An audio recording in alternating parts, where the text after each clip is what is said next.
हाय लोगोफोर आं दिनै नोंथांमोननि सेराव मोनसे गोदान भिडिअ लानानै फैदों। दिनैनि भिडिअआ जाहैबाय ड्राइभिं लार्नार लाइसेन्सखौ माबोरै डाउनलड खालामो मबाइलाव बेखौ नोंथांमोननि गेजेराव आङो दिन्थिगोन। थ' बिदिबा आंनि भिडिअखौ जागायलांनोसै।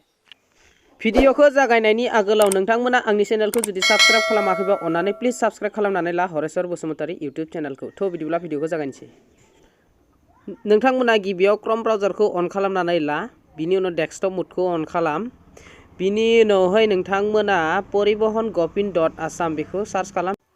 होम परिबहन सेवा बेवहाय थुनानै हो, मिनिस्ट्रि अफ रोड, बिनि उनावहाय ड्राइभिं लाइसेन्स रिलेटेड सार्भिसआव थुनानै हो, बिनि उनाव स्टेटखौ सेलेक्ट खालामनानै ला आसाम, दसे सम थानो हो, बिनि उनाव एप्लाइ लार्नार लाइसेन्सआव थुनानै हो, बिनि उनाव प्रिन्ट लार्नार लाइसेन्स फर्म 3 आव थुना हो।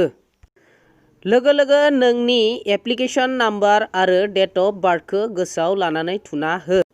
लोगो लोगो नोंनि मबाइल रेजिस्टार नाम्बाराव OTP मोनसे फैगोन। OTP फैनाय लोगो लोगो इन्टार OTP आव थुना हो, उनाव नोंनि लार्नार लाइसेन्सखौ नुनो मोनगोन।